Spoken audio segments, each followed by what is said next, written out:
imagine all life as you know it stopping instantaneously and every molecule in your body exploding at the speed of light. Total protonic reversal. Protonic reversal. Protonic reversal with Conan, Neutron, and Josh Davis. Broadcasting from a secret underground lair in Milwaukee, Wisconsin. A gigantic middle finger to everything that is rock. About music, rock and roll, and corporate power. The thing is, though, if you don't laugh, you're going to go on a killing spree with sharp nails. Confidence of a hero or a fool. I wasn't exactly certain which. Could not be more professional. It's a real one. I choose to go my life too. That's okay. It means something. It means something. And take that away. Yeah, that's my take. What's yours? Protonic reversal. That's like a science thing, right? Indeed. It is a science thing. It is a science place. It is a scientific fact. We are all up in your face. It is time for the one, the only Protonic reversal. And welcome to it. All right, so today we have a treat for y'all. Mr. Mark Deutrom of Clown Alley, Bellringer, and from the Atlantic era of a little band called the Melvins. You may have heard of if you're a fan of this show. One might imagine. You don't hear a lot from Mark Deutrom. He's a very busy guy. He's got a lot going on, and looking forward to talking with him. He's had a long and storied career, and he's got a lot of good music to share with the world, and really interested in talking to him about it. So we're going to be doing that relatively shortly. Let's see. Checking up, of course. Getting lots of good feedback from the Gaz Tropical Fuckstorm episode. If you haven't already listened to it, it's still available, as are all the episodes, radioneutron.com. Going to be playing with those guys Saturday in my personal timeline, so that's exciting. Let's see. Anything else? I don't think so. I think we're just going to get right to it here. I'm feeling this more and more. But before we do that, we're going to listen to... So here's how you should grok this music. This is from a release called Bellringer / Jettison. Right? Under the name Mark Deutrom. He originally released it as Bellringer, as like a separate band, basically. And this is the first song on here. It's called The God of Roosters Does Not Forget. Let's listen to it, and then we'll come back with Mark.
right, and let's hear another one real quick. This is going to be Temple Smasher.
Okay, so that was Temple Smasher off of Brief Sensuality and Western Violence by Mr. Mark Deutrom. And before that, of course, we played something off the Bellringer record, which was first song on there, The God of Roosters Does Not Forget. And with us now, we have none other than Mr. Mark Deutrom. Mark, hello, welcome. Good evening. Thanks so much for being on the show, man. This is great. It's been really interesting diving into the catalog. It's varied and deep, genre wise. It isn't necessarily one strict genre. Even though I think I picked two of the most raucous and rowdy like rockers of some of the bunch of them. Like I like it. It's like it's jazzy sometimes. There's some more like exploratory, like psychedelic sort of pieces as well. It's eclectic. I hate to front load this also with explaining the whole Bellringer thing. But it's not, the band isn't called Bellringer anymore. You're basically releasing under your own name, correct? Yeah, that's right. And I mean, that's just sort of, I probably honestly would be a lot further along if I'd been using my own name my whole life maybe. But originally I had an idea of, well, everybody has an idea of having a band, and, in the band are your three best friends. Right. And right. Yeah. you spend a lifetime together. It's like a weird three-way marriage and you get along and it's great until you don't get along or whatever. But my idea behind Bellringer was because so many bands have kind of revolving doors, and it's just usually out of necessity more than anything else. Mm-hmm. You know, of course, there's like personal conflicts and girlfriends and all that kind of stuff. But yeah, I just my idea was to have kind of more of a collective rather than have steady band members. And then strangely, I've ended up playing with Aaron, who plays on Brief Sensuality and plays on Bellringer and plays on the Bluebird also. I've been playing with him, I didn't realize, 10 years now. Oh, wow. And then my bass player, Brian, I've been playing on and off with for about 4 years. So it's ended up being kind of a steady unit anyway, regardless of the other people who've come and gone. So, we just had a conversation about trying to break this Bellringer thing, and they pointed out to me that this is effectively a new band, and that we probably would get more traction if we just went under my name. So right.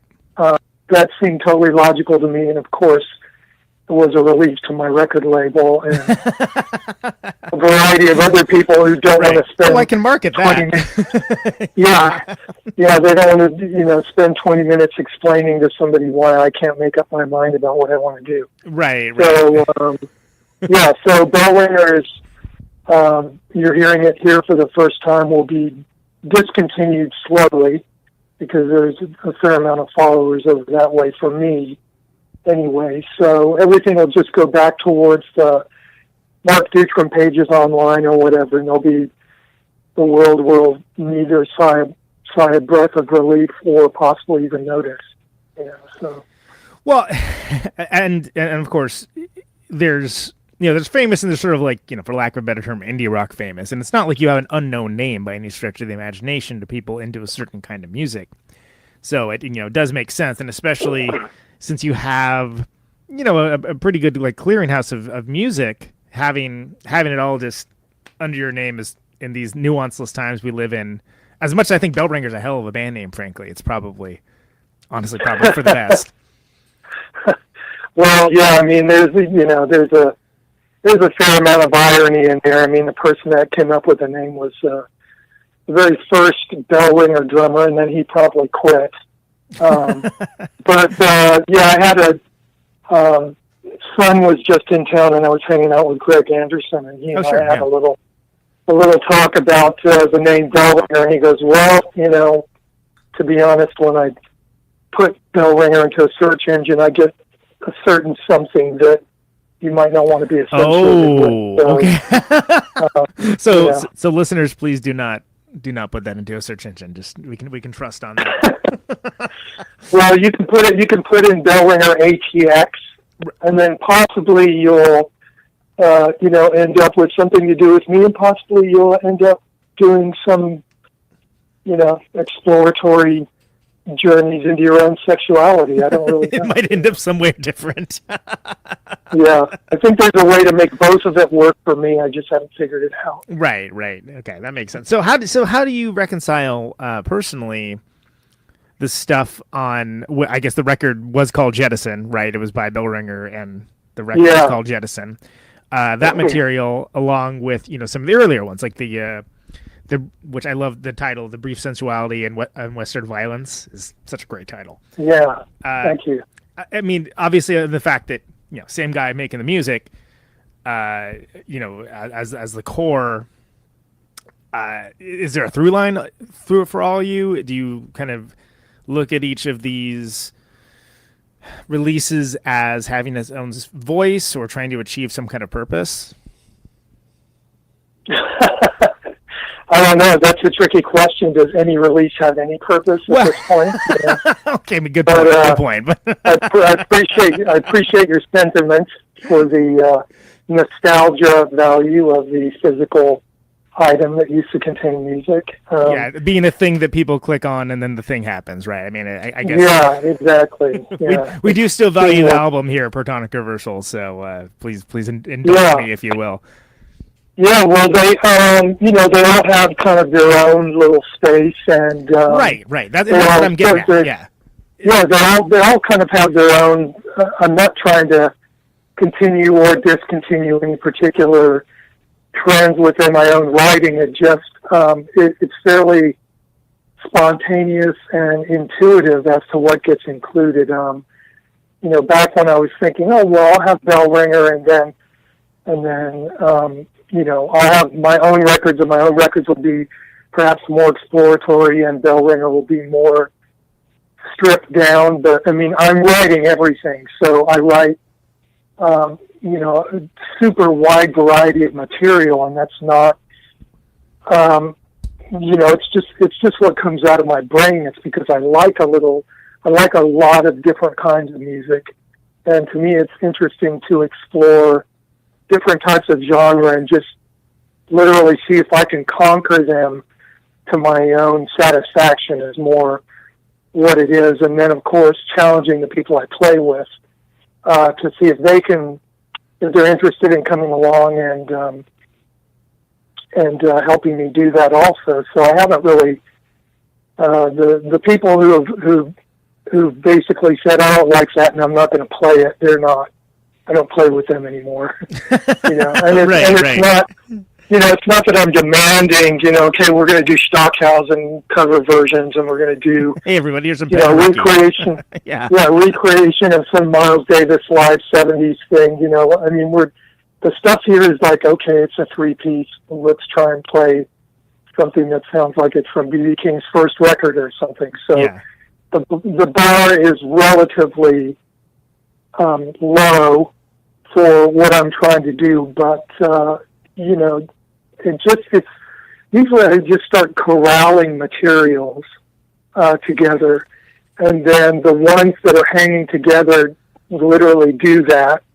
The other ones just get put aside for later on. So I mean, within probably a space of 3 or 4 albums, there's material that could have ended up on either one of those records, that just didn't make it there in the end. Likewise, there's 4 or 5 songs that didn't make it onto the Bluebird record, which came out in January. Mm-hmm. Yeah. And those could have quite easily ended up on a future Bellringer record, or probably a future Mark Deutrom record, because I mean, there's tracks that are literally completely mixed and completely finished that just in the end they didn't belong on the Bluebird, but they'll come out later someplace else, maybe. I don't know. Yeah, and I guess that's kind of what I was driving at, is that is there any sort of overarching vision towards like, oh, that, here's the sorting hat, if you will, that goes here, that goes there, or is it more, I guess, freewheeling? Maybe that has like, maybe that's the wrong word to use because it makes it seem like there's less intent behind it, but is it something where, because it sounds like, as far as the music itself, it's sort of like whatever's floating your boat at the time is kind of where you're going. I mean, do you feel like that's like daunting for people that, like they, like that they're maybe like, they just know you as like, hey, it was that guy that was in that band, and I'm going to get this record, and then like, oh, this is different than I expected. Is that something that is a concern? Are you just kind of trying to build a world where the unexpected is expected? Well, it's certainly an issue for my record label and for my band members. Gotcha. Okay. They haven't managed to get together and have a good chew about it between themselves. But yeah, I mean, I've been accused of diversity for its own sake, but I think, and I mentioned this actually in some other interview that I did. I use chocolate as an analogy for metal, and then you can have chocolate, all different kinds of chocolate, all different ingredients put into the chocolate with nuts, chocolate with fruit, dark chocolate, the darkest chocolate, the heaviest, most evil chocolate. So that was like analogies for metal, but literally I do think of music as a kind of a cafeteria, and I don't, I probably should go I can write cool riffs in this one specific way, so I should just write a million of them and not care, you know. Right. But, which definitely some bands have built a career on, you know. It's definitely not an unknown thing. Yeah, I mean, I don't fault that. I mean, it's like donuts, you know. If you just need to make one amazing donut or hot dog and you're done, you know. So it's kind of like that, but really it really comes back to challenging myself, trying to keep things interesting for myself. And music is so vast. I mean, it's not just, you know, guys with stacks and you know, black T-shirts. I mean, it's a right. huge thing. And I mean, there's so much of it. It's like literature that I'm not ever going to get to really know as much as I want to know in my lifetime. I just don't have enough time, you know. So to me, that's where the joy in it is trying to discover new things, trying to master new things, and trying to operate within genres that might not be entirely comfortable to me, and to try and do it respectfully and properly.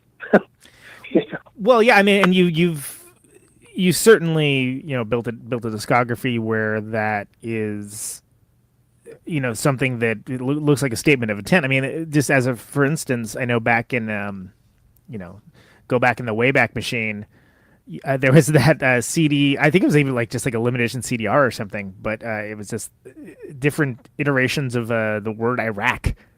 By Bush, I think, right? And then and you just soundscape scout is really interesting because for me anyway, I've always been obsessed with the idea of like a word being repeated enough times it just loses all meaning whatsoever and stops being a word necessarily.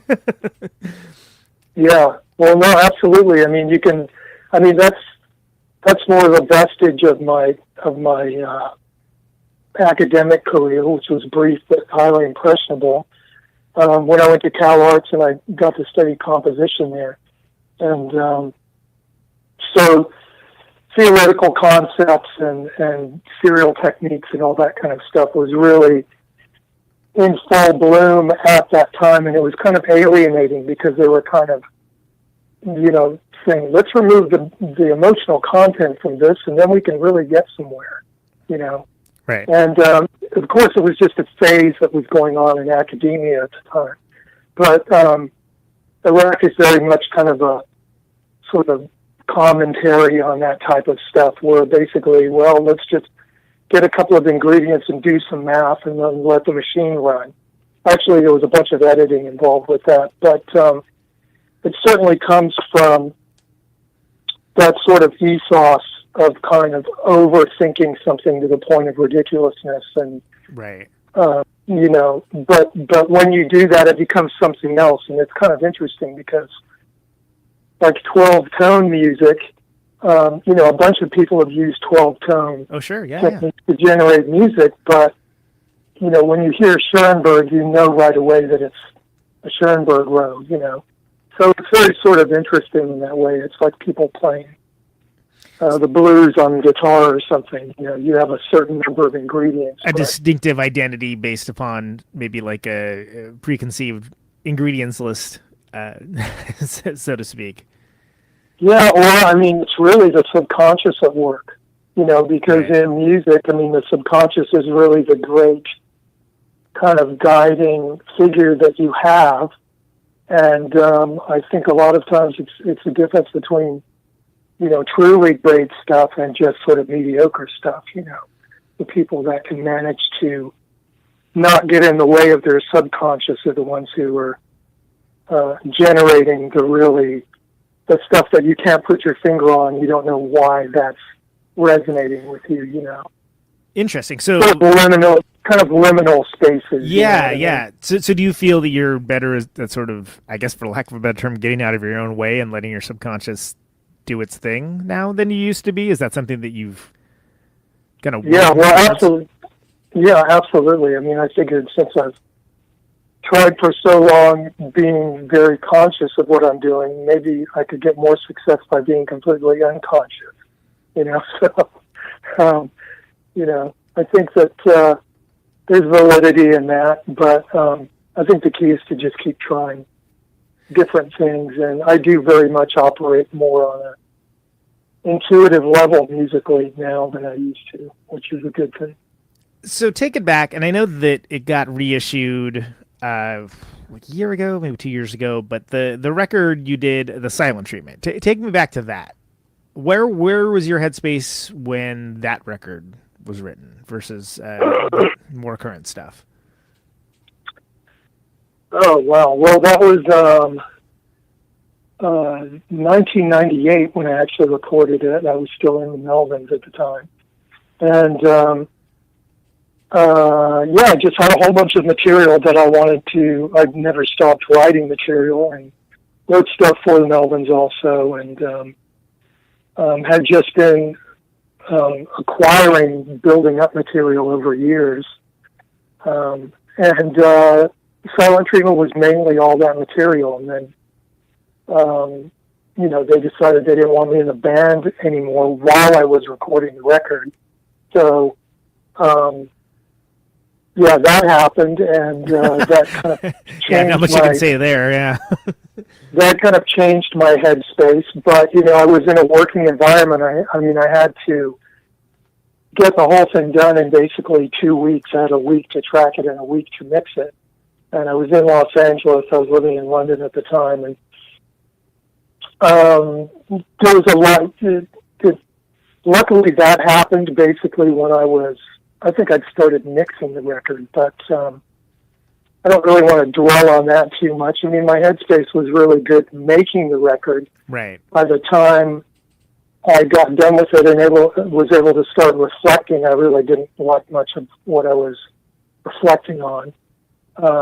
And then I actually had it was 2 years before I could put the record out because nobody wanted to put the record out.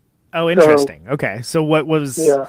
And that was kind of an interesting period for music in general too, because it was sort of right on. It was 1998. Yeah. Is what it was, yeah. So it was before the MP3 really changed everything, but it was kind of right on the cusp for that, and certainly the music industry was in a much different state of affairs than it had been even 5-10 years earlier.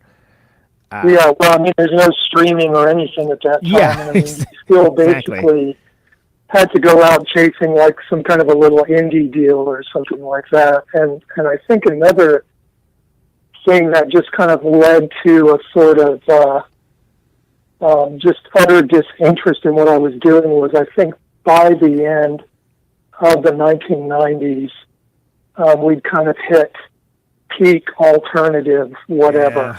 Yeah. So I think a lot of, I talked to all kinds of people. I talked to people at big labels, at little labels, and they were just like, nah, no thanks, no thanks, no thanks. And then, of course, 10 or 15 years later, I run across people and they're like, why didn't you call me? Right, exactly. Yeah. Well, because I have this French label now who actually loves it and thinks it's amazing, and that's a Season of Mist, right? Just to give them a shout out. Season of Mist. Yeah. Okay. Yeah.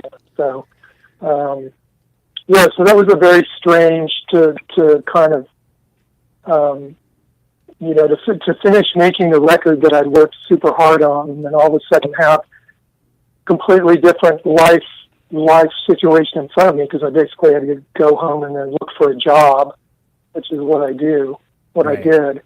And then also, have nobody interested in what I just made was pretty sobering and not very fun. And then also my first marriage was falling apart too. So I had like this kind of, I had this kind of three-way. Sorry, but it's three-way. Yeah, I feel nothing now, so it's fine. That's awful. I mean, that's wow. And yeah, and it's interesting to think about times being different now versus then too, where there's this sort of melding of art and artist for like a social media presence or whatever. That none of that stuff was around then. Like as far as I knew, it was like one thing I really knew from you was like, oh, that's the fellow with the cowboy hat, literally that's all I knew. Oh, he played, and I listened to that record when it came out. And I was like, oh, which apparently was 2 years after you recorded it. And I was like, oh, cool, it's good. And then, I didn't really think too much about it one way or the other because I didn't have any context to anything. And it's hard to describe to folks these days that, you can't just fire up the old Instagram and see what's going on, or Facebook or Twitter or whatever. Yeah, I mean, the digital natives just have no clue of what it was, the sort of fractured nature of things in the past. But I think it was, and I'm going to sound really old here, but I think there was a lot of sort of magic in not knowing about stuff and literally having to find out about things and having to search for stuff. I mean, obviously you can go on Bandcamp and knock yourself out for like a month and a half, just listening to nothing but new bands, probably in North Carolina alone, Just fall down the rabbit hole. Exactly. Yeah, so the saturation point has become, just this kind of, the saturation point is really kind of like a tipping point. And there's just so many people out there doing it that, social media is really driving promoters and booking agents to try to do things a specific way as a reflection of social media. And of course, because it's artificial, a lot of times it doesn't actually reflect reality. So, there's been all of this kind of jumping on board, all this digital stuff, the digital realm.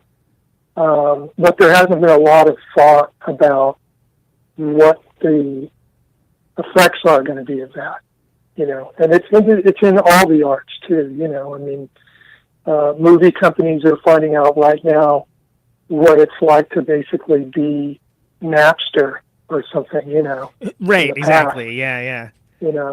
So they want to control, everybody wants to control all their own content now. And the thing is just going to fragment even more, but that's just what it should do. And then people are just going to have to pick up the pieces and see what's left. But, it seems like everybody wants their own specific streaming service now, and that like everything is going to be a walled garden. But instead of there being like, you go to this place to get the thing, there's 40 different things, and maybe. Well, it's already like that, and I mean it's a reflection of the way it was in the past. If you wanted to buy, an Aretha Franklin record in the '60s, you had to go buy it on a record that came from Atlantic Records.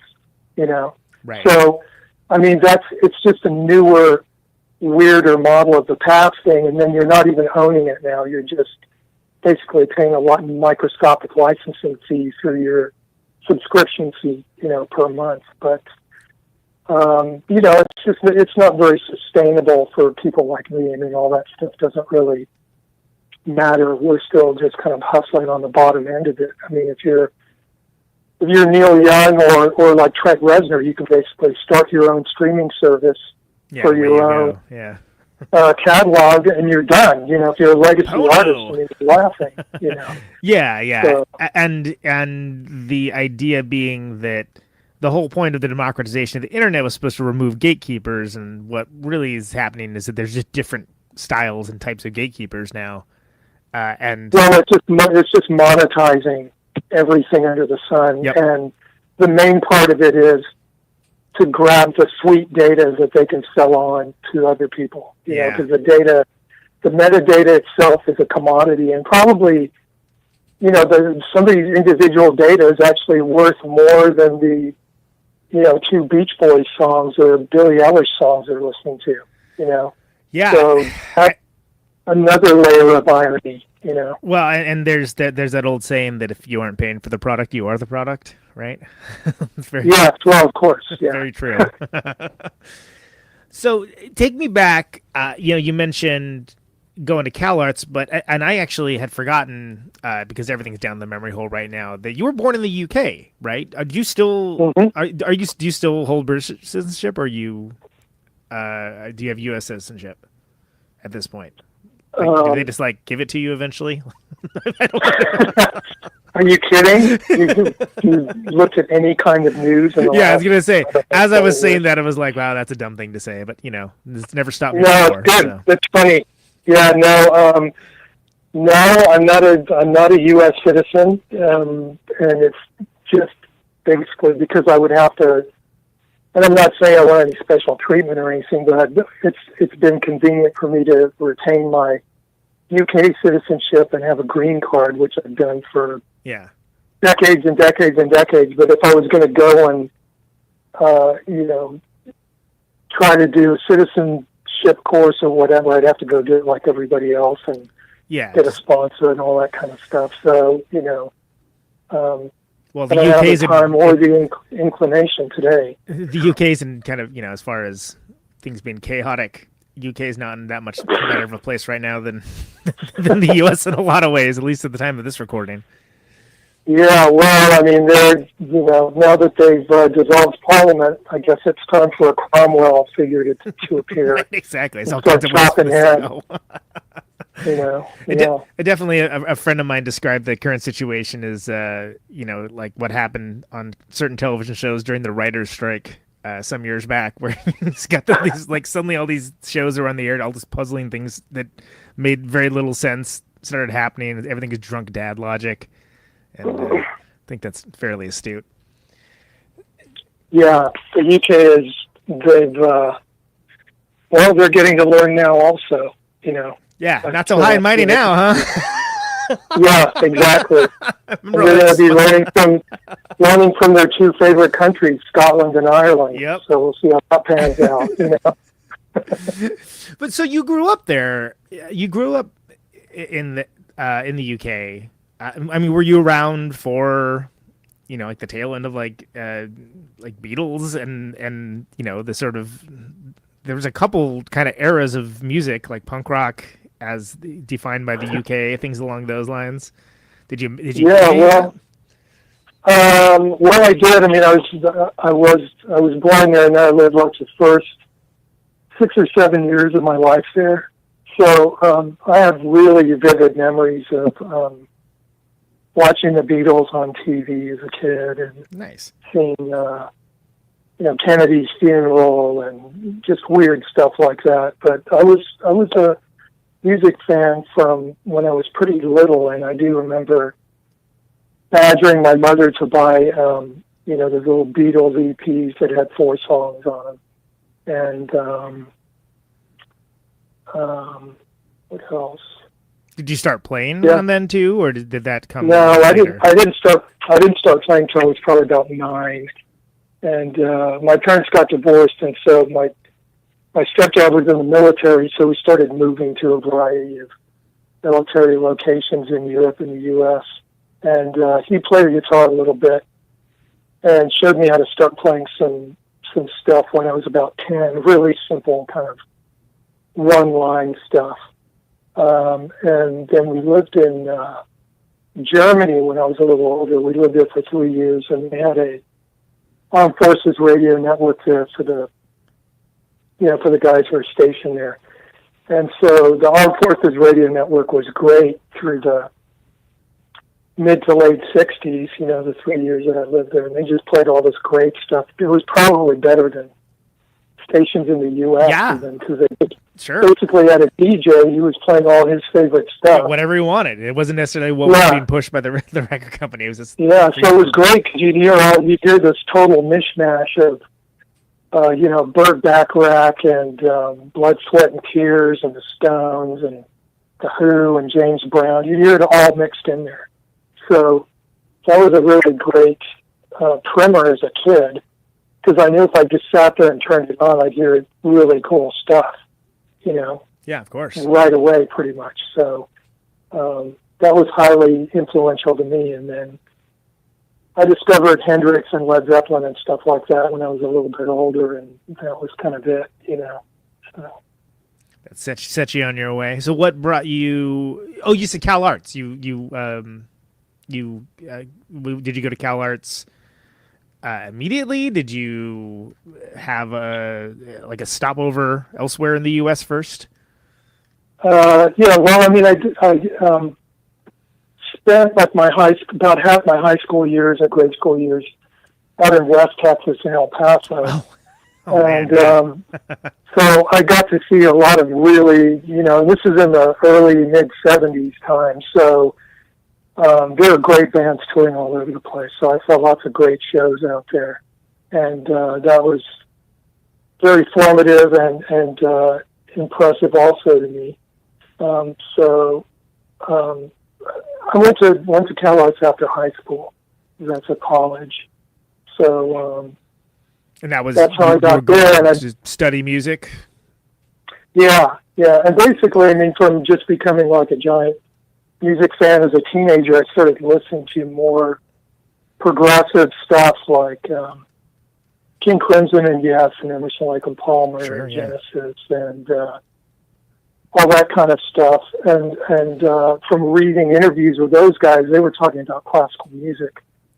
And they talk about Stravinsky and Bartok and more modern stuff. And so my listening kind of stretched out to include Miles Davis and Obviously Orchestra and all, that whole Miles school of modern fusion-esque type stuff. And that made me get really super interested in orchestral music and classical music and learned how to write music. And then that's basically applied to go to Cal Arts, and that's how I ended up there.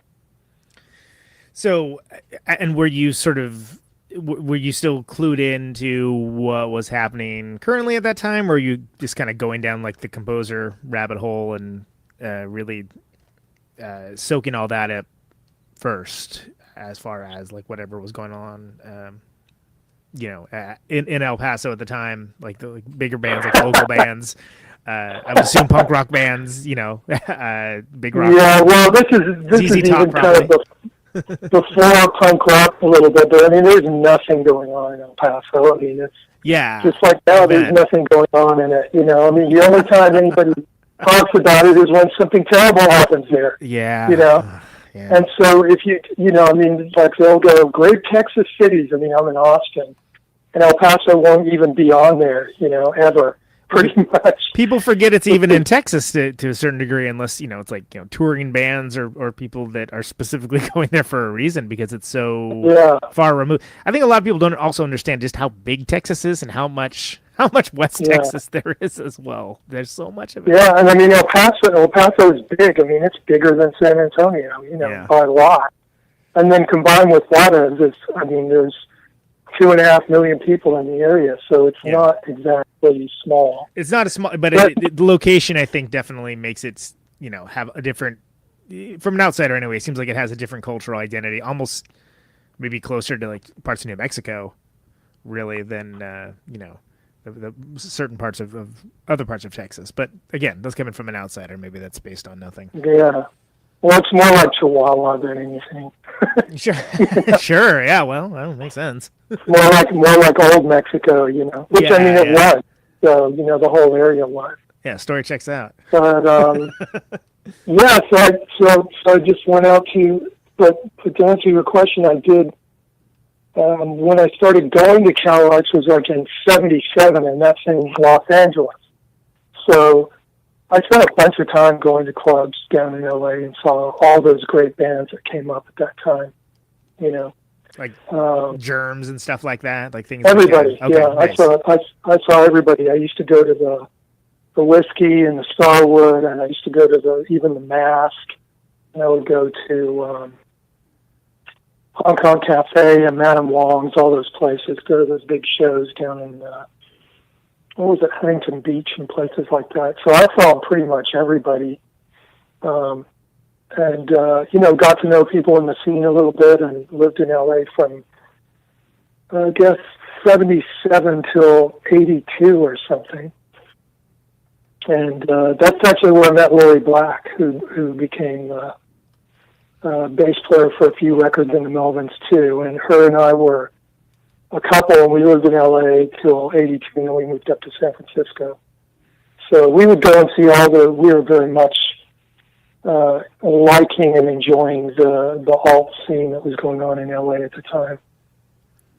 Nice. And I imagine that had to be, somewhat inspiring as well? Was that, I mean, were you playing? Oh, sure. Playing yourself at the time? Like, did you have a band together, or was that still? I mean, Clown Alley, I think was a little later, right? 86. Yeah, like 80.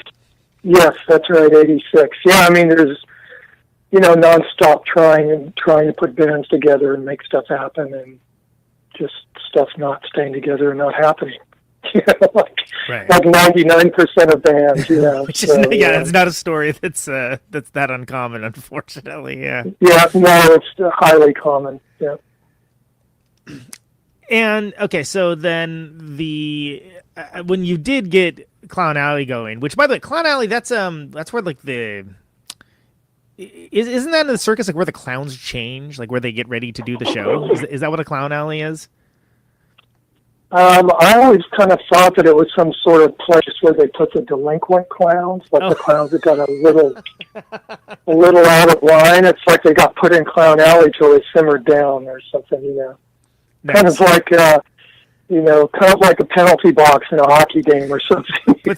Putting you in the Clown Alley, Mikowski.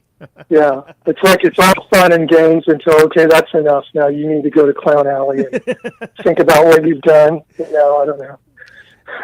And so that's when you guys got started. You were in San Francisco at that point, right? That was. Am I off? I seem to recall this is a little before my time, so apologies if I get some of the facts wrong. No, that's fine. Yeah, absolutely. Yeah, and the original version had 3 girls and me.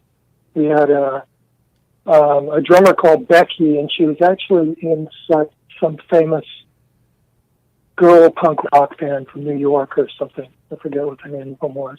Oh, nice. And then there was a lead singer called Maxine, and then Lori played bass and I played guitar. And we did we played on those little Maximum rock and roll shows and put our own shows on and stuff. And, but that wasn't the band that ended up making the record. That was 2 other guys that we got later. So. That was an earlier version, and then the version that's on the record was there have been some lineup shifts since then. Whereas you and Lori and just me and Lori, and then a new singer. His name was Dave Duran. He was in a band called Jerry's Kids in New Mexico. And then this other guy, this drummer called Justin Clayton. And it's kind of weird. I actually got a message from Dave Duran via Facebook about 2 weeks ago. And I haven't heard from him in, God knows how long, 35 years or something like that. Facebook is pretty good for that kind of thing. Well, luckily I didn't get on it till a couple of years ago, so I've missed everybody my entire life going, "You're on Facebook, that's amazing." It's like, now nobody cares. Right. So it's kind of good that I waited. The only reason I got on it is because my label asked me for my Facebook page, and I said I don't have one, and I could almost hear the phone drop. Like, what? Are you writing manifestos in the woods currently? Yeah, I actually asked my PR guy how to invite people to my Facebook page, and it was just about, falling on the floor from that. It was kind of funny. That's interesting, and it's funny. It's funny too because, as far as like Facebook goes, its utility as a medium for connecting with fans is, somewhat overrated if you're not willing to pay. But it has its moments. Well, don't get me wrong. Yeah. No. I mean, I understand how it works, and I mean, if I wanted to start shoveling money at them, I could watch my followers or whatever go. I mean, I know how the thing works. Yeah. I know people talk, and the thing's just throttled until you unleash the credit card, and then all of a sudden it's kind of miraculous. Yeah. Suddenly everyone's seeing everything. Yeah. It's weird how that works. Yeah, I don't know. It's for grandma, basically. Right. So getting back to the Clown Alley stuff, from my ears, it sort of operated in the same category as like like Dead Kennedys and Black Flag, but like maybe a little like more grindier. Things. Yeah, more sort of proggy, I think. Yeah, a little probably. more. Well, it's funny that you mentioned King Crimson because that's actually like it's like a little like punk rock King Crimson, but definitely kind of angular a little bit, Yeah, and I think that was before Was that before Stupid Bathtub came to San Francisco? They might have still been in Denver at that point. I can't remember. But anyway, yeah, like a lot of bands around that time, there was a certain, it was definitely for me as a fan, it was noticing that, oh, people are bringing in like different influences to punk rock and like weirding it out now, rather than just being like, hey, everybody, hardcore, check it out, it does this, and that's the one thing that it does. Yeah, I think it's more just like a maybe more of like a British influence, kind of like Gang of Four type stuff, or Killing Jokes, that type of thing, a little bit, mixed with a sort of dulcet metal tones of the Bay Area. Right, exactly. Which are the dulcet metal tones, indeed. So and around that time that the record, the Clown Alley record comes out, which that's about the same time that Laurie ends up joining the Melvins, right? That's because no, that's later actually. Okay. Gotcha. So the timeline is kind of, I had the label probably between maybe late '85 and '88. And so, basically '88 is the point where my ex-partner in the label went insane, and then the label split up. And then basically also what happened was Buzz decided he wanted to move down to San Francisco. Oh, right, because they were in Seattle still at the time. They were in Seattle, and they came down to do that first record, and then they went back up there, and then Buzz and Laurie got into a relationship, and he decided he wanted to move down. So then I decided to leave San Francisco. So Laurie basically, I think the first thing that she did with the band was actually Ozma. And so that's like, I think that's maybe even 89 or 90. Yeah, because Glue Your Porch Treatments is before that. And you actually did some production on that one, too, right? A lot of people don't aren't aware of this, especially for like what's widely considered a very formative record for a lot of people. Ozma. Yeah. So '87, and then Ozma is '89. Yeah, you're right. Yeah, because I moved to the UK, and so I came back to do Ozma for him. So we obviously stayed on good enough terms to still be able to work together through that. So and then after that, I guess Laurie did Bullhead and Eggnog. I didn't work on those, and then all that stuff happened with the Melvins or whatever they went through, whatever they went through, and Buzz ended up calling me up, asking me if I wanted to join in like either late '92 or early '93. I can't remember exactly. Well, and it's interesting because that's a very formative time for a lot of people, but it's also a kind of big time for that band because Houdini was the first one, right? Or was the Stoner Witch was the one before? I can't remember which one was which. Yeah, Houdini. And that's the first one on Atlantic, which a lot of people to this day, when they think of the Melvins, they think of that trio of Atlantic records, the Houdini, Stoner Witch, Stag run of records. So when you came in on the Houdini side, was it more like, hey, these songs are mostly done, and we want you to do the thing? Was it more like, hey, let's do some stuff? Like, what was the engagement level when you first came in on that? Well, it was basically the highest engagement level possible, right? Because I had already done everything that you could basically do with the band, Yeah, you already knew them. You already had a relationship with them from working with them previously too. So yeah, and I'd already done a bunch of touring with them as a front of house guy. So we knew what it was like to travel together, also, which is it's very important. Thing. Yes. Yeah, and they would, Buzz is basically, do you want to, we need somebody we can rely on, and they had all this touring books because Houdini was done when I got asked to basically, as far as I knew, it was kind of initially as a touring bass player. They had had this big tour with Primus booked, and they didn't have anybody to be on it. So they were kind of between a rock and a hard place to an extent. They had they were just starting an album cycle and they were down a member. So yeah, it's not a good place to be.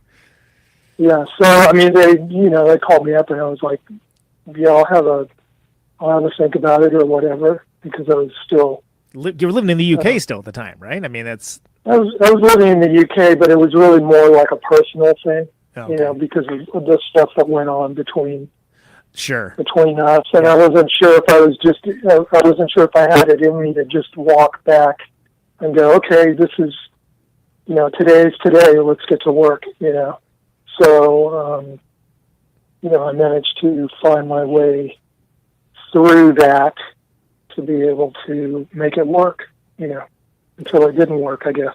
Right, and you're predominantly a guitar player. Of course, you largely played bass, but there's guitar stuff. I mean, I think, especially for Stoner Witch, there's a good example of there's musical counterpoints.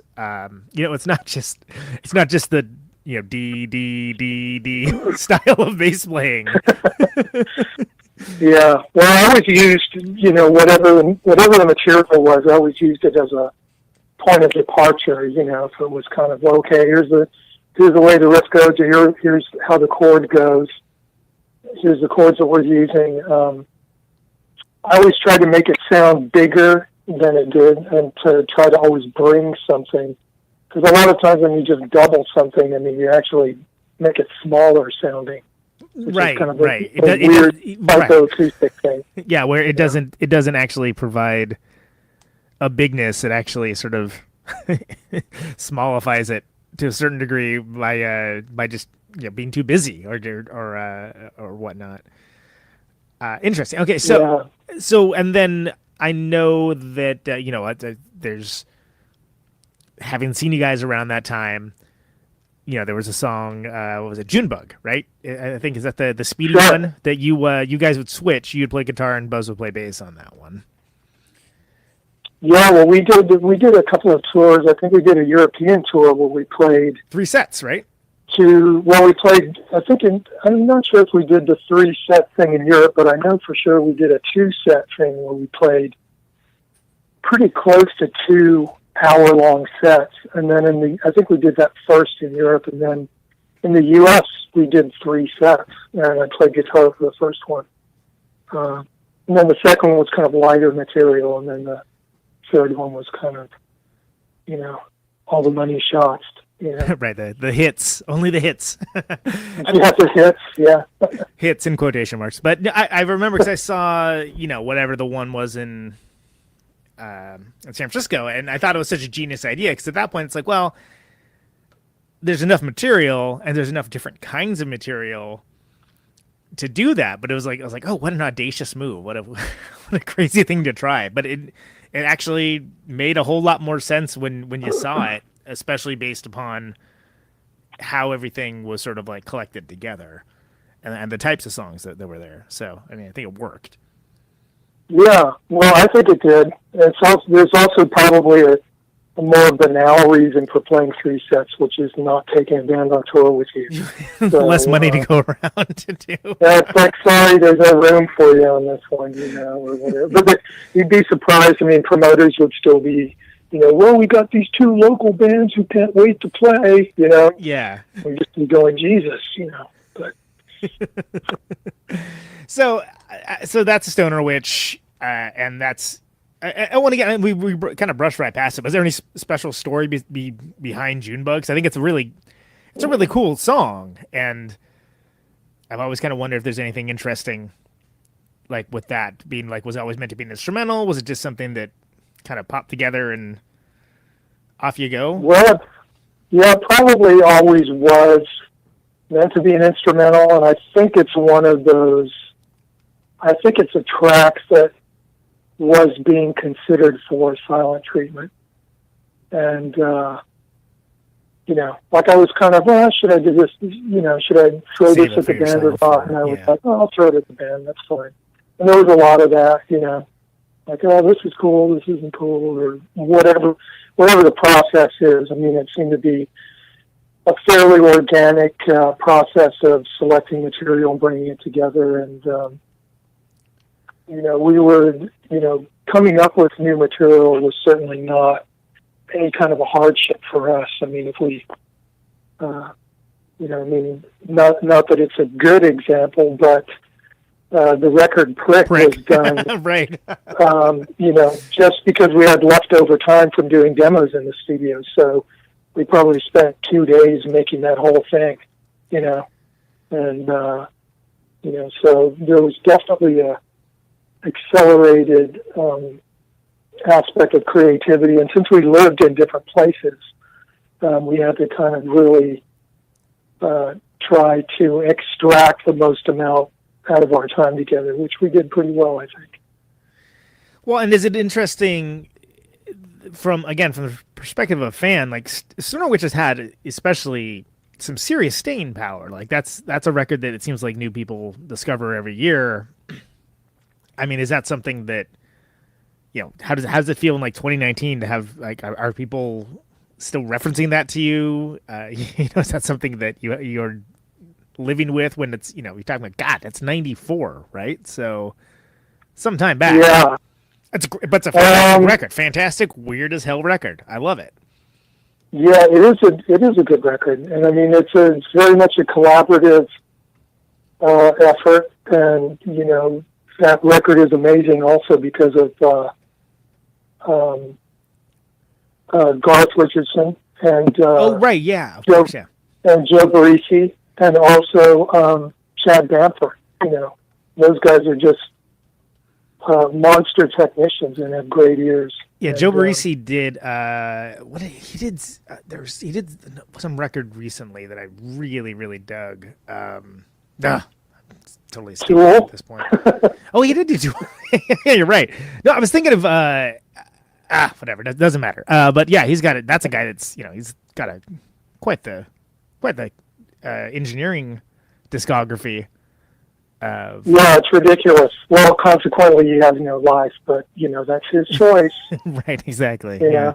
Actually, on a side note here, I was actually trying to get Joe to mix my record, The Bluebird, and I've been talking to him for like a year and a half, and he's basically just a pencil in for 2026. He's basically just tied up with Tool. Now we had a window organized and everything, and he was basically, he couldn't tell me who it was, but I sort of figured it out, and then we had the time figured out and everything, and then he was like, "No, can't do it." So thrown under the bus for Tool, whatever.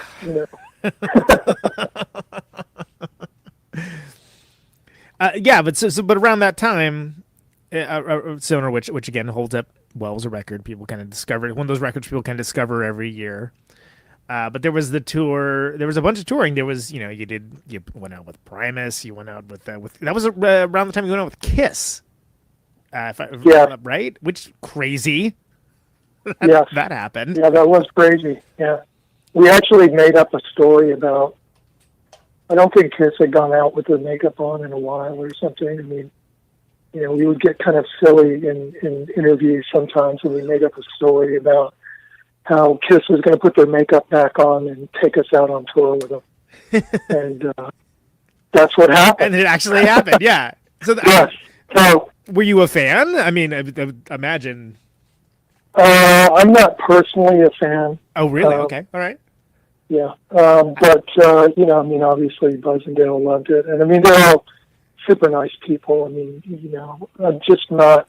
I went more...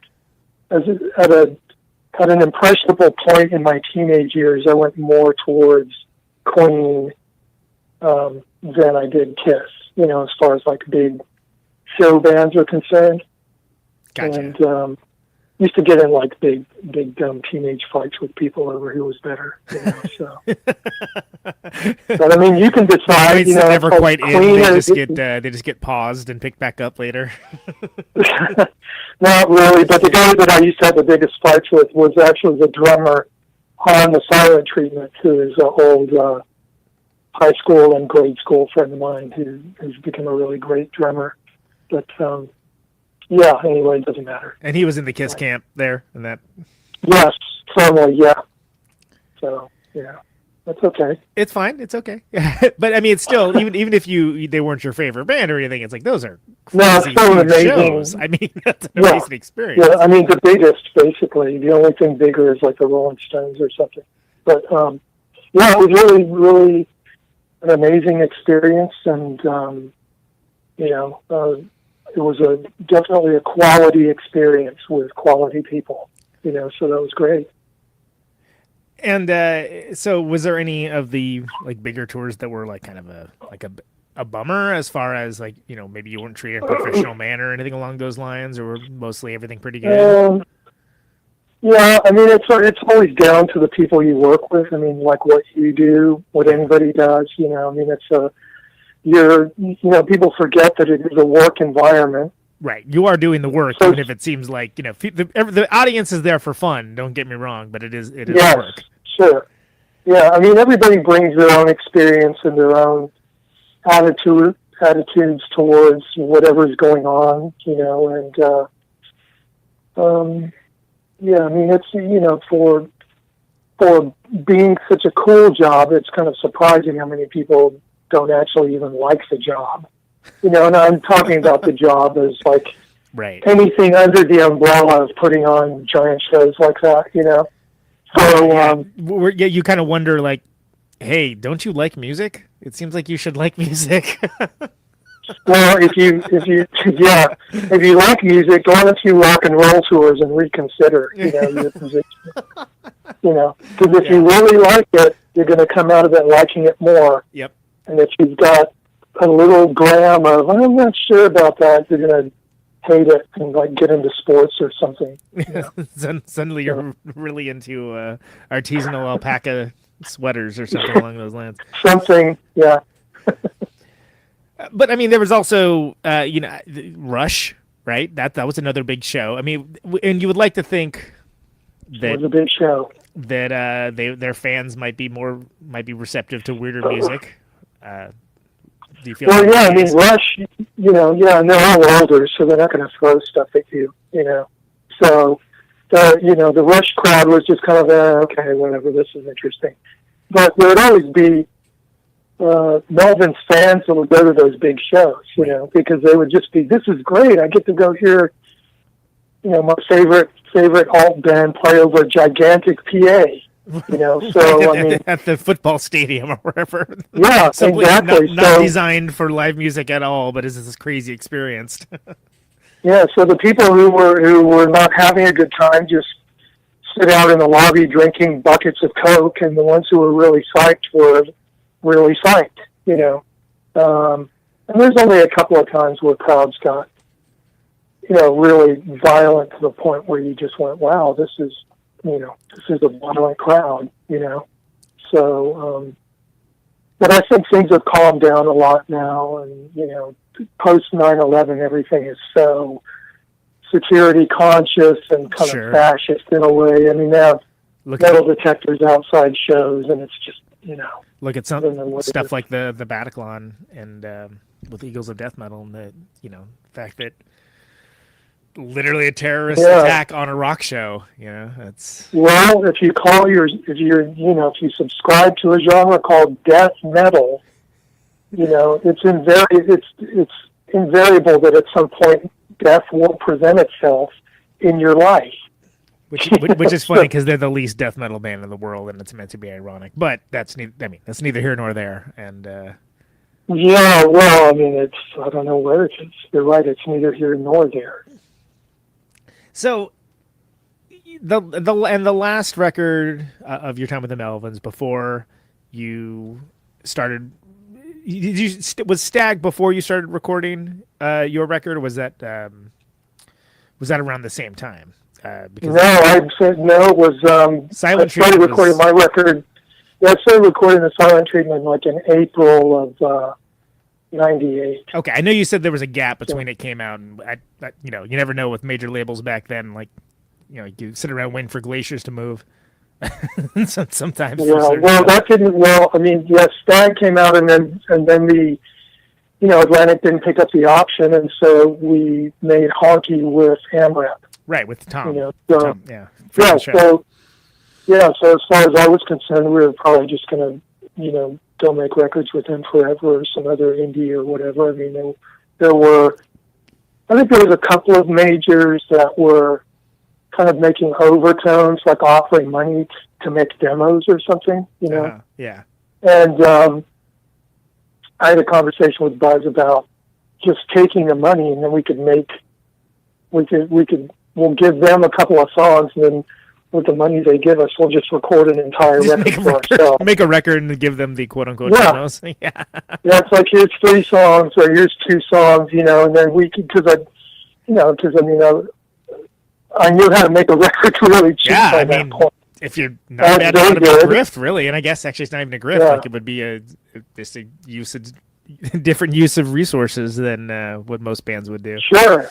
Well, I mean, it was just being pragmatic at the time, and Buzz took a fair amount of offense to me even suggesting that we should take money from anybody, I mean, I guess he had more money than me, but, I was very much like, this is like somebody offers you money, make a record and give them 2 songs and just, be on your way, Yeah. But, he didn't want to do that, and, that our discussions didn't continue much after that point. But anyway, we did Honky. I'm not sure if we did a tour for, I can't remember if we did a tour for it or not. I don't think we did for Honky. I wasn't on the Honky tour. And so it was like April of 98. When I started and finished doing the silent treatment, and then it wasn't until 2001. God, is that 3 years? Yeah. Maybe it was 2000. I'm not really sure. I know for sure that I looked for 2 years, and then it also involved me moving back to the U.S. from the UK, and so I had to kind of wipe the slate clean and start from zero, which was kind of difficult to do, but that's what I did. Yeah, and that's got to be an interesting process on a number of levels, not the least of which is just being psychologically prepared for it, right? I mean, that's a like night and day almost, and yeah, well, I mean, I had to get back in the job market and do all that kind of stuff, and it was sobering and not very enjoyable. I had to basically just figure out just continue on with music and how I was going to do that. And I basically have operated the same way ever since. It's always kind of a hustle for me to try and figure out how to get stuff done. And that's not any different today, really. I mean, right, yeah, I was going to say, it's changing absolutely very slightly different just because I have all this time in there now, so people can go, wow, you've really done stuff, or, I can get with the label and like Season of Mist, and they're like, wow, your catalog's great, and, this is super cool, let's do stuff, and so, yeah, I mean, I don't have any way to explain anything other than I just have to keep hustling, Well, but the work ethic sort of speaks for itself as well, because you've kept at it. I realize we actually haven't talked at all about the Bluebird, so I'd like to discuss that with you, because there is sort of it's almost kind of a tense record at times, right? But in a good way. Like there's but again, the balance is that some of predominantly instrumental. There's 3, 4. There's some with vocals. So talking about making that record, like what kind of headspace were you at with that? Where did that come from? Was that specifically written to be a record? Was it just from this pool of songs that you had already? Like how did that come to pass? Well, it was just, I mean, I always have probably 3 times more material than I need to record a record. I'm almost kind of obsessive about having way more than I need, and then I just throw stuff out or whatever, but a lot of it gets recorded fully. But as I started to kind of take a look at the material that I had, it seemed to sort of be leaning in a certain direction, and just stuff that I was reading about the nature of happiness and how it's been represented in a lot of media and a lot of culture by a bluebird. And this is almost kind of a dead thing now. I mean, people barely think about the bluebird of happiness, Right, but that was a huge thing for a long time, though. I mean, that was, is what you thought of as the second thing after you thought of the bluebird of happiness. Sure. Yeah, I mean, this is kind of a towering sort of cultural thing that's kind of buried in a way. Yeah. And it was really interesting to start investigating that and where it came from. And it turned out that I was hearing, bluebirds kept getting referenced in stuff that I was listening to. And I was going, well, that's really weird. And I was listening to really, kind of highly eclectic stuff. I mean, I was listening to Bob Dylan and Al Jolson and Phil Spector, and the bluebird kept popping out. And I kept going, well, this is really ridiculous, And then I started seeing bluebirds, and then I found a bluebird feather. Things just kind of kept accelerating there. And then something that I didn't know about was Lori Black. Lori Black's mom was Shirley Temple Black. And so she had actually made a movie called The Bluebird in 1940. Oh, wow, okay. And so I was really good friends with her whole family for 10 years. But that was kind of the final seal on the thing. I just went, oh, okay, well, now this is really personal, because a person I know made a movie called The Bluebird. Yeah. Wow, that's kind of like the embers of the sky, yeah. Yeah, so it all just kind of, fell into place and was highly synchronistic and just felt like the right thing to do. And I think it hangs together really well. I mean, granted, it's not a very black metal situation. No. But, yeah. But I'm not a black metal situation.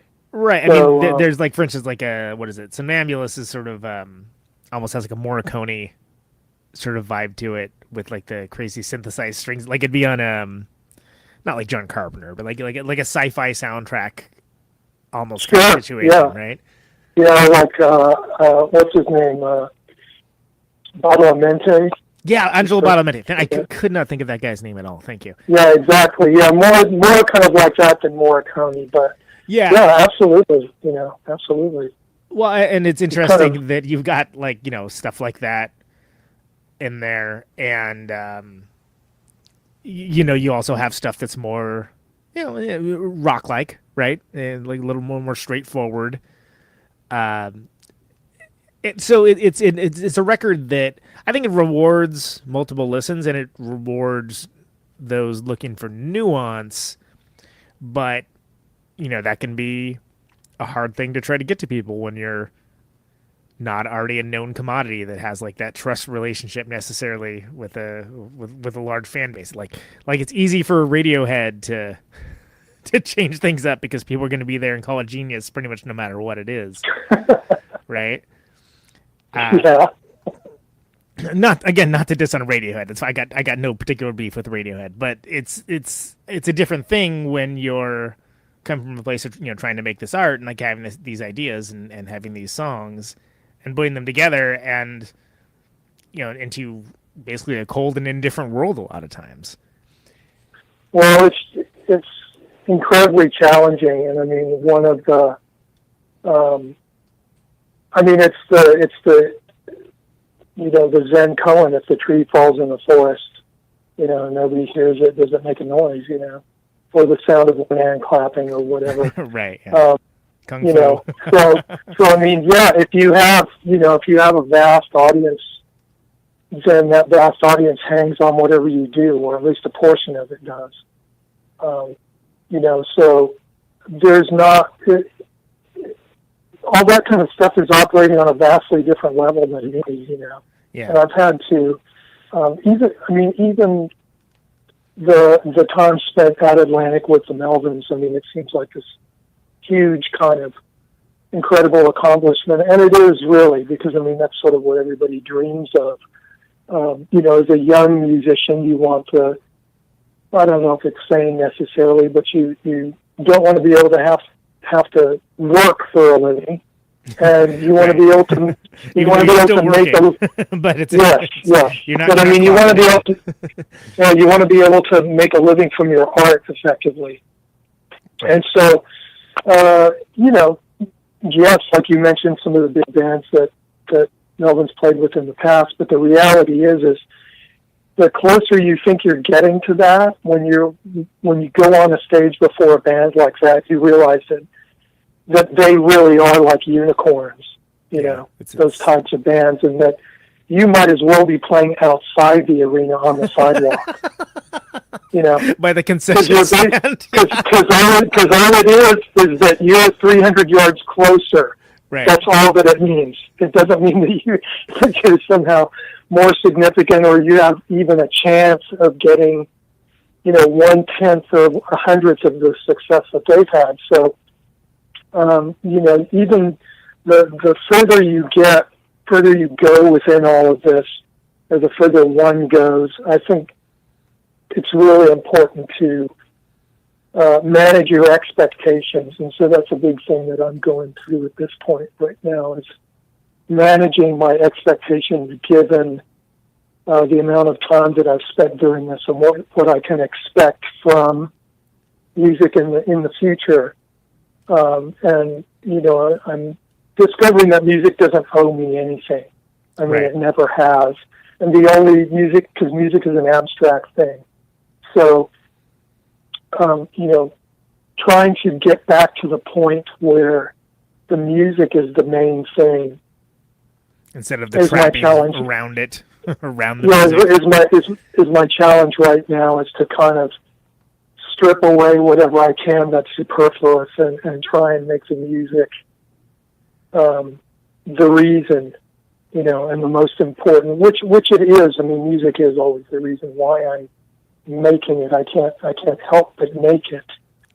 But it's easy to get lost in the expectation of what you should be getting, what you feel like you deserve, and all those sorts of things. Mm-hmm, mm-hmm. And that's a difficult path to navigate as you get older and you look at the reality of how much time you might have left to do things. And there's a financial aspect to it too, because Sure. I mean, this is, you know, to do it on any other level other than a level that's where you're, you know, you're viable as a commodity. You know, it makes it increasingly difficult to try and even just do it, to try and go out on a tour or something, you know. So, well, because it's an investment, you know, of money. It's an investment of time. It's an investment of engagement. Like, again, it's very, because, and I think you hit on some important points here, and I want to try to build on some of those, but I feel like it's something where a lot of people kind of downplay the psychological aspect of it. You know, you have to get into a headspace that, like, all right, so you're suiting up, we're gonna go do this, and again, it may not not only may it not work out the way that you want it to, it may not work out at all. Maybe it'll catch fire, maybe it'll turn into something cool, but otherwise, you know, as long as if you're doing it, you have the next thing down the line to work on, you don't have to invest too much effort into, you know, necessarily putting your self-worth on the line as an artist, because it didn't necessarily connect with the right people, especially in this the constant din of chaos that is modern music making. Yeah, and I think a lot of it is just not, you know, the digital world has created, you know, a lot of great things and a lot of terrible things too. You know, yeah. There's an expectation amongst people who are creating music now who are not particularly talented and haven't really done the work, but they feel like you should be able to just push buttons and generate songs, and those songs should be hits, and everybody should pay attention, and everybody has different skill sets, and that they excel at. And now we're just in an age where the image and the soundbite and the kind of instance of something occurring is like the flashpoint, and that's the most important thing, And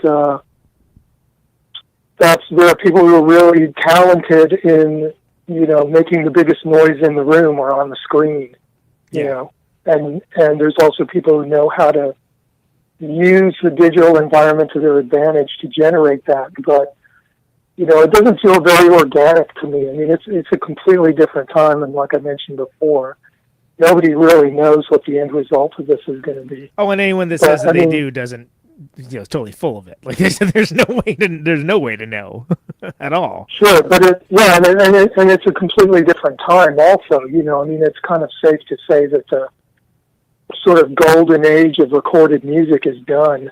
Yeah. There's no, I think just because of the lack of concentration, and the amount of distraction that there is, it precludes, getting into all the piano sonatas of Schubert or something. Yeah. People just don't have the attention span or the interest, and, it's consigned to the past in a way, even though when you listen to it, it's incredibly fresh and amazing sounding.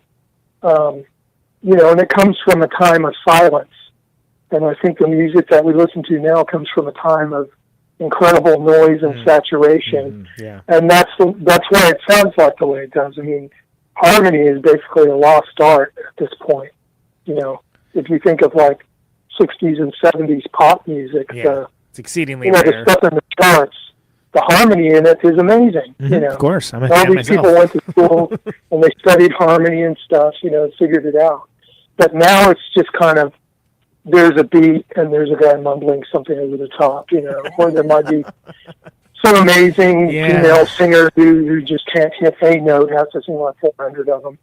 So it's all very kind of stripped down and about, it's designed for a reaction as opposed to, to convey something emotional maybe. I mean, that's sort of what I get from like chart music now, but it sounds really sort of vapid and unmusical to me, but maybe that's, I am old, but, Stockhausen sounds more musical to me than, like half the crap on the radio, whatever radio is. And there is sort of a melding of the visual as well, and not necessarily in the classic album cover way, but just, again, harkening back to the, it being this universal 360 brand of which music is just a piece of it for these pop stars, and there's shoe lines to sell, and there's partnerships with this company. Cross-platform promotion. It's and I think it all comes down to now it seems like everybody wants to be an individual brand. Like that's the whole thing, is like branding your existence into something. And in the past, I think the difference between now and the past is, in the past, you became a brand as a side effect. Right. It wasn't the goal. Right. Yeah. No, it was a side effect of how badass you were. Nobody at a label sat down and went, okay, I've got an idea for an artist called Billie Holiday. Yeah.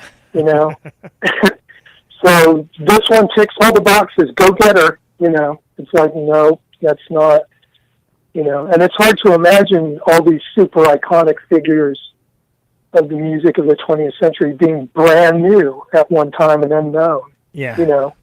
But that's the way it was. And there'll be more good music, hopefully, but the 20th century, the first 100 years of recorded music produced just staggering amounts of amazing material, and it's almost like a millstone for anybody that's seriously listening to music now. I can't even fathom what it would be like to be starting out on tenor saxophone as a teen, and then basically just running all the amazing sax players, tenor sax players on Spotify. I mean, you'd want to quit, Well, yeah, totally, because it's be inspired. Yeah, it's going to go exactly. It's going to go one way or the other. You're going to look at what did they say? Like if the one man looks at the vast cosmos of the universe and sees only no reason for existing at all, and another man sees the vast expanse of the universe and sees all the reasons for existing in the world. I suppose it depends on your outlook. Yeah, well, that's true. I mean, but I think there will. I wish I would have had something like that as a teenager, like Spotify, to be able to just listen endlessly. Or YouTube. Great. YouTube's incredible. I mean, you can become the most amazing guitar player in the world if you just watch YouTube 2 hours a day. Yeah, and it's crazy that all of these things that are just whatever. That's just the way it is. Oh, what band is this? Oh, click, click, click. Oh, now I've heard everything that they have. Created a history of mankind of. All the B-sides, I've absorbed all of it, and now it's on to the next thing. And okay, wow, that took me 3 years to track down, just the major records. Well, I think that's like part of the distraction thing I was talking about. How people can't seem to focus on things. And it being a thing to click on too, and that's sorry, I don't want to derail your thought there, but please continue. Did I sidetrack there? Because I wanted to talk about your album art, because I think that it's very cool. It's very iconic. I think that. Oh, well, thanks. Like Bluebird, I think kind of almost looks like to me the styles like those old books that they would have in the 60s or something along those lines, right? And it's got such a cool neat and I don't think you have to have that memory or know what those things are to base off. Just be like, oh, that's really cool art. And then for instance on the Bellringer one, it's such graphic design in the way that graphic design is now, but in the coolest way, because it just makes use of the space to it's arresting to the eye, and it's definitely you take note of it. If it's just a thing you're scrolling past very quickly, it's something you would take note of. Sure. Yeah. So does that do these ideas come after the recording's done? Do you have these ideas beforehand? How's the process for the artwork, album art, melded with the rest of the with the music? Well, usually, it'll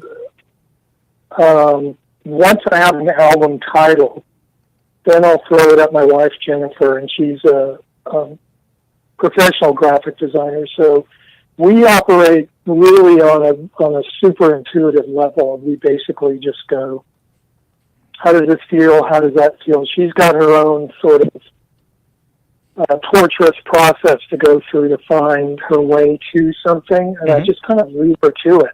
I never have any. The only time I start to have suggestions for her is basically once she comes up with concepts related to, what the album title is. But the albums are not necessarily conceptual albums and concept albums. Mm-hmm. They just kind of fall under, it's when you go looking for a name for something, if you're writing an article or you're trying to write a byline or anything that you're doing, a different part of your brain starts operating and you start thinking intuitively, and and that's the place that I want to go to for this type of stuff. And I trust her absolutely. She's got a hell of an eye. She's incredibly talented. Yeah, it's super cool. And for the Bellringer thing, I really wanted, the only sort of note that I had was I wanted to kind of make something that was a little evocative of kind of Hypnosis album covers. Oh, sure. Okay. That company. So it's all that Pink Floyd and Led Zeppelin stuff and some, Genesis stuff, but how it's very kind of simple and geometric and kind of not busy at all. Yeah, it almost. Yeah, and it's kind of elusive and evocative too. It's kind of hitting parts of your brain that you don't access too much. So, I'm all about the the shadow self and the unconscious and everything. And so that's the way we operate as far as the art's concerned, is just trying to hit things that are, I don't know if nostalgic is the right word, but sort of evocative on a kind of emotional level.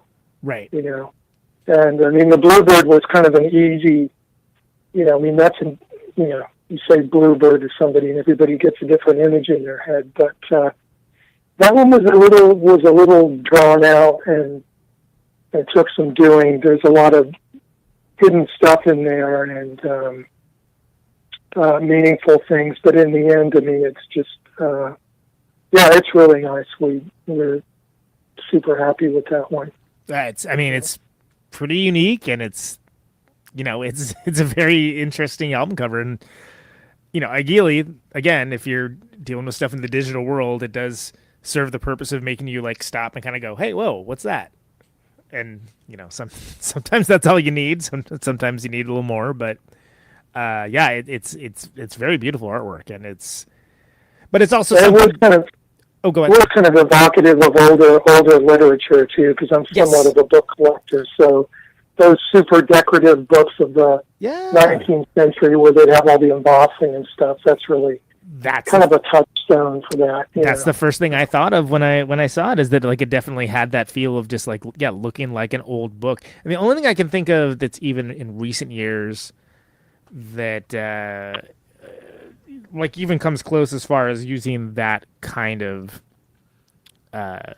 style necessarily is there's Chris Ware, that artist Chris Ware. He does that Jimmy Corrigan, The Smartest Kid on Earth. He has a few other books as well, but he's definitely like a fan of that style of almost like the golden age of publishing, sort of, if you will, right? That's right. Yeah, of course. Yeah, when they would make those amazing limited edition versions of things, and I even got a version of the, I think it's about 100 years old, this book I got, but an edition of the Bluebird by Morris Maeterlinck, who's it was originally a play, and so I think he was Belgian maybe, but he also wrote Peleus and Melisandre, I think, the libretto for the Debussy opera.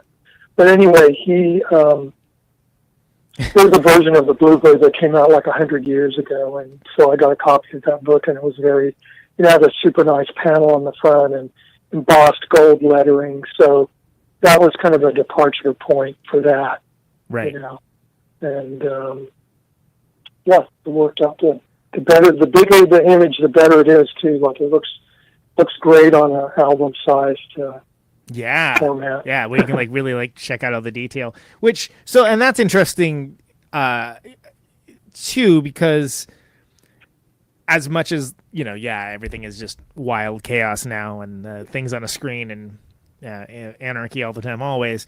But like the re-rising of the album as like a archival art form as a object at a merch table, for instance, that's a nice thing, right? That's something that I know I didn't really expect it, frankly. Well, sure. I mean, it's like buying a souvenir when you get off Splash Mountain. Like here's your right, totally. Here's a souvenir of your experience. So and it has music in it also to listen to, which is good. But yeah, I mean, they're kind of merchandise is now. If you're touring, that's where you make up the money that you're losing by touring. Right. I mean, successful bands accepted, of course. Yeah, absolutely, and it's something. Yeah, it's stuff's crazy, man. I guess that's the summation of that argument, is that it's it really doesn't seem like there's any rhyme or reason to any of it, but I certainly appreciate the thoughtfulness that you put into not just the crafting of the music, but all the rest of the package and everything else that goes with it. And I think there's certainly other people that appreciate that as well, that are going to go beyond it just being like a thing that I click on and instantly forget about the second it's over. Yeah, well, I mean, that's what I was talking about as far as expectation or whatever, if you just concentrate on the task at hand, which is the creating of whatever you're doing, because at that point you're making it for yourself in the beginning. You make records for yourself. You don't make them for an audience. Right. Yeah. Yeah. The audience is kind of abstract, and for me, it's kind of alchemical because it's always been about the making of the thing, and so there needs to be lots of preparation. It's very much kind of like a lab experiment for me. Sure. And just because of economic purposes, I've always had to really, really plan everything out.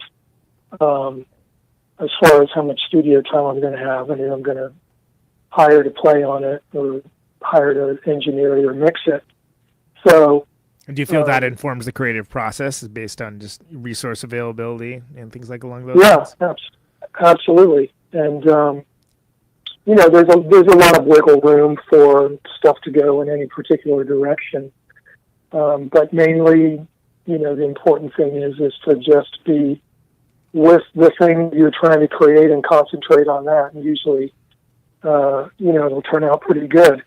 It's only when you start to get into the area of preconceptions and expectations that the whole thing is going to start to wobble sideways. Right. Right. Anyway, I'm the only one in the room making the thing. So, if it's terrible, it's my fault. If it's amazing, it's also, because of me. So, it's an interesting process. Well, and not to jump around too much, and I forgot to talk about it when you mentioned it earlier, but when you mentioned Greg Anderson, that kind of tripped a memory wire that you did some stuff with Sun some time back, right? You did that was like a while ago. What was that like? Because that's a very different kind of. I almost feel like what Sun does is almost like closer to like compositional kind of stuff than necessarily like the metal band or whatever along those lines. So how do you approach coming into like an existing world like that and like what you do with what Greg and company do? They're really old friends of mine. Greg had a hardcore band called False Liberty, and Clown Alley actually played a show with them in Oh, no kidding. 87 or something. Yeah, so we go back really far. But as far as playing with them, it's Sun World is kind of like a sealed world a little bit. Yeah. People come and go in it. And I think it was maybe, it was like 06 or something. I did did a European tour with them with Earth, and then did some playing in the U.S. with Celtic Frost and Boris, and, basically probably on and off did about a year's worth of work with them. No recording or anything, but they have charts, and it's very kind of elastic and spontaneous, and more like performance art than anything. But the sound of it is very specific to them. Nothing sounds like them. They sound like a blast furnace, basically. Right. Yeah. So do they, it's one specific thing, is what it is. Do they issue you a robe when you come on the tour? Oh, sure, yeah, of course, awesome. Yeah, I got a robe and everything. And, they were just here, and I went to see them, and that's super cool and everything.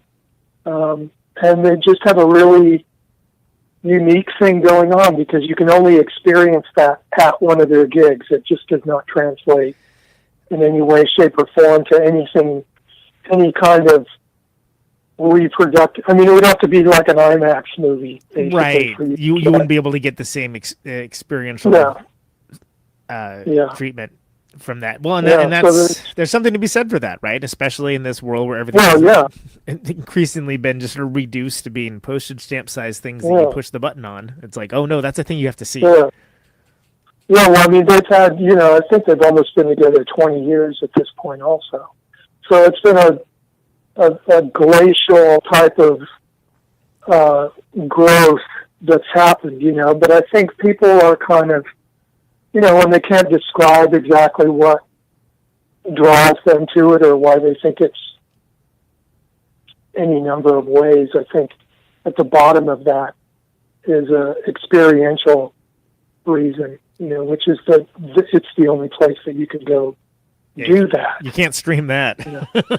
It's like Space Mountain, that's the only place you can have that experience. You could try to recreate Space Mountain in your living room, and I'm sure it'd be adorable, but it's not going to be the same thing. Yeah, I mean, there might be some kind of VR way to do a sun thing also, Right, the low-budget sun. Yes, exactly, yeah. But, that's a fun thing to do, and, they have an interesting sort of ethos at work, and Greg and Steve are two very different guys, but, what they do together makes this super cool thing, and they have kind of the collaborative thing going on, too.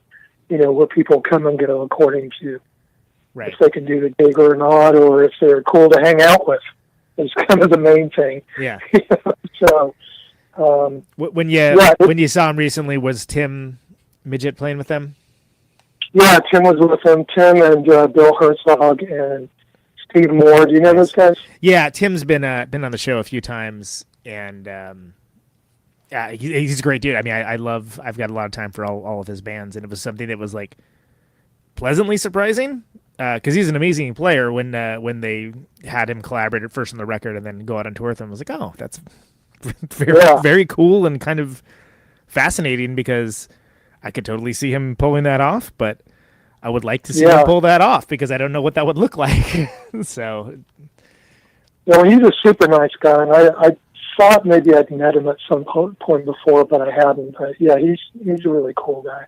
Yeah, very, very, very amazing discography, really centered and with a guy. And, it's I got a lot of time for Tim Midget, and it's cool to see him, playing these like, glacier-like compositions and owning it because of course he can. That's fantastic.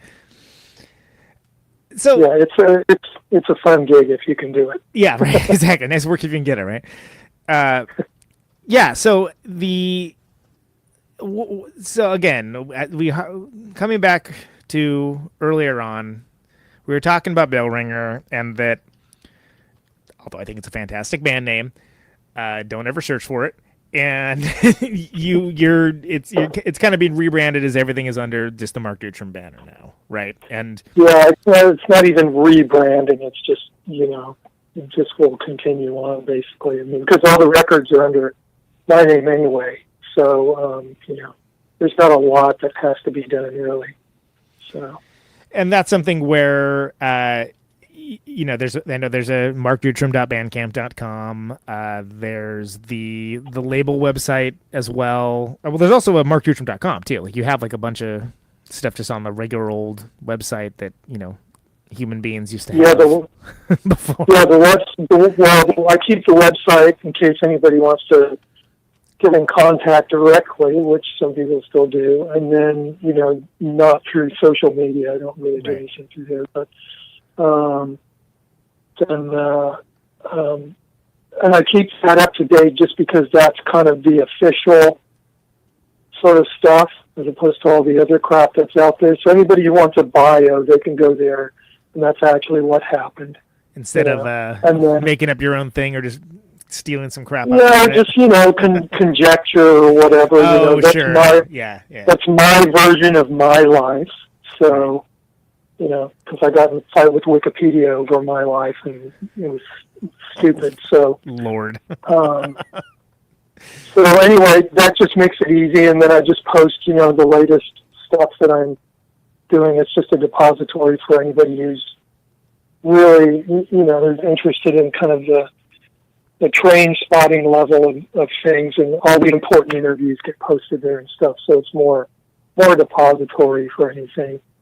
Somebody like yourself who wants to go in depth, check things out. And then there's also the label's got a website. I think it's got like dashes. It's like season-of-mist.com or something along those lines, right? It's Yes, it's like a micro site, I think. And there's a lot of a lot of bands with logos that are hard to read on it. Yes, that's going to be mine in about a month. Yeah, yours is legible at least. So you get that going. Yeah, I've got to fix that. Yeah. Shoot the wife a text message right now.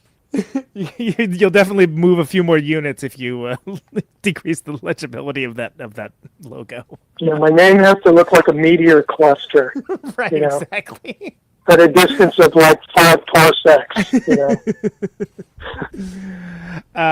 Awesome. And is there any other places that people should be looking for all things Mark Deutrom? Well, I've got an Instagram page, Mark Deutrom Official, and you can go there and see beautiful pictures of bacon and a spider and stuff like that. Typical Instagram steez, yes. Yeah, standard thing. There was a Bellringer IG that's going to go away. Oh, YouTube channel. Oh, okay. I have a YouTube channel, Mark Deutrom, and that's got the riff stuff. The riffs. That's got the Riffology series. It's got 23 shorts I made with my wife, and she did animation or editing, and I just made a guitar riff to go with it. Nice. And there's also all the videos for Bellringer tracks and for tracks from my solo records that my wife has also made. They're super good. Those are on there. And I've also started putting up some old Melvins gigs on there. Oh, interesting. Okay. Which people, I just basically had these VHS tapes for 25 years or whatever. I've never had them transferred, and so I've started to get some transferred and put some up on there's a Melvins playlist on my YouTube page, and it's all filled with shows that people have taped over the years. Wow. So there's quite a few of them. That's cool. Well, sounds to me like you've established quite the personal brand on the internet. Yeah, I've got the Mark Deutrom thing cornered. So. Mark, thanks so much for taking time out to do the show. I really appreciate it, man. Yeah, you are welcome. Thanks for thinking and researching and asking good questions. And I'll keep all the links on for the show so people can go find all the music, maybe like catch up on what they missed or listen in for the first time. Yeah, is this archived? It is. Yeah, the podcast will be up on Monday. Okay, if you use links for material, use links from the Season of Mist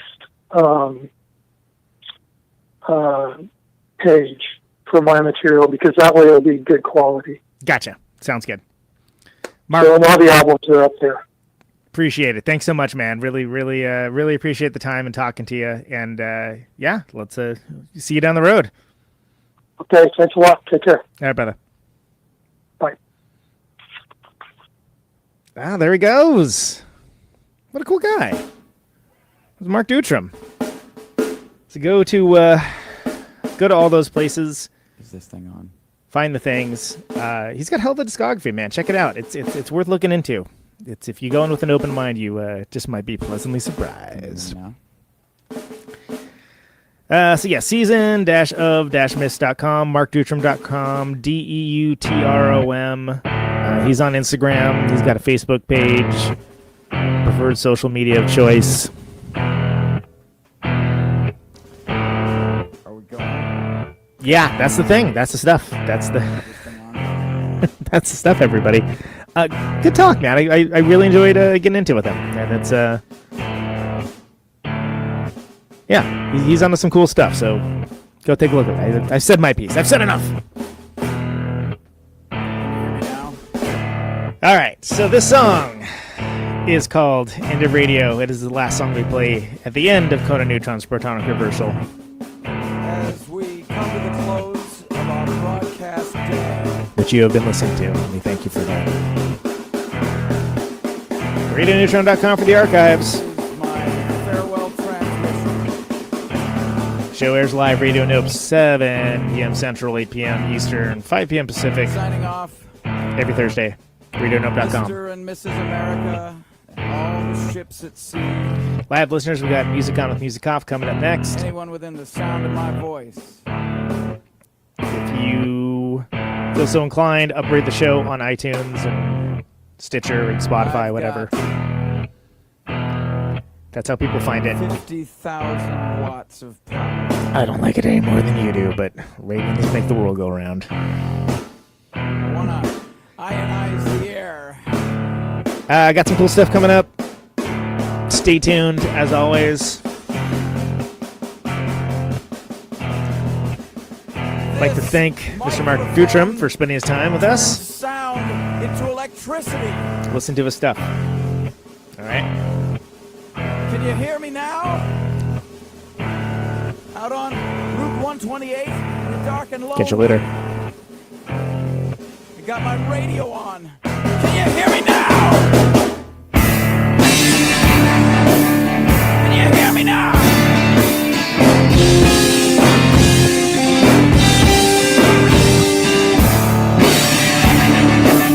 Can you hear me now? Can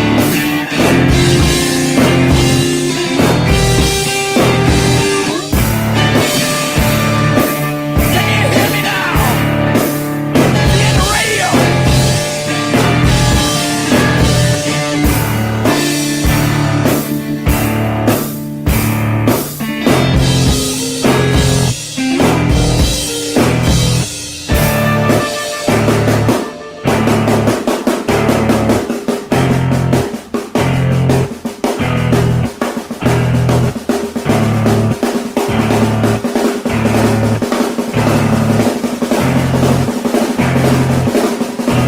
And that snare drum and that drum roll means we've got a winner.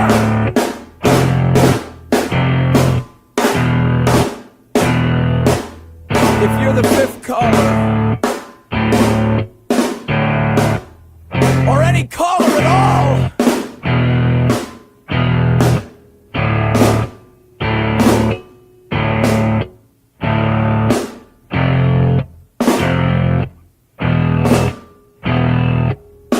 welcome to my top 10.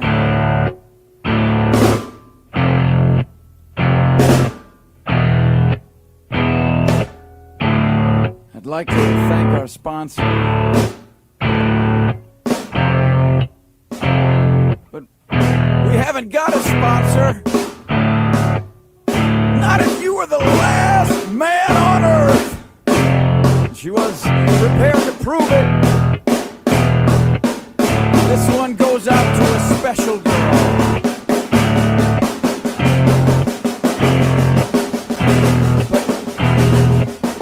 There is no special girl.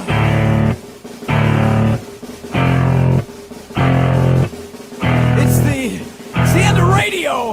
The last announcer plays the last record. The last what? Leaves the transmitter. Circles the globe in search of a listener. Can you hear me now? Can you hear me now?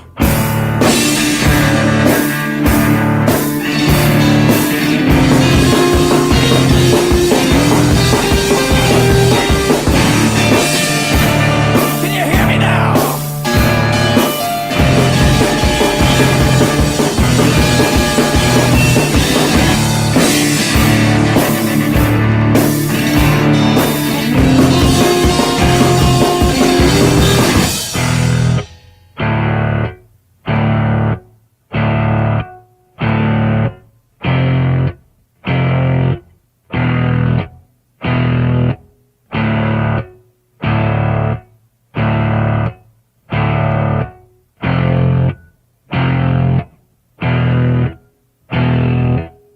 Is it really broadcasting if there's no one there to receive?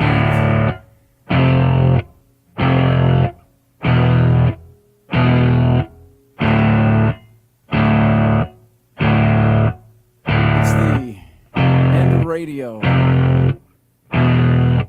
As we come to the close of our broadcast day,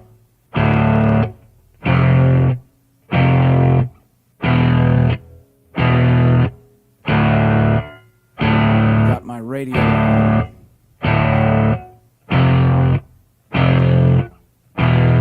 Can you hear me now?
This is a test!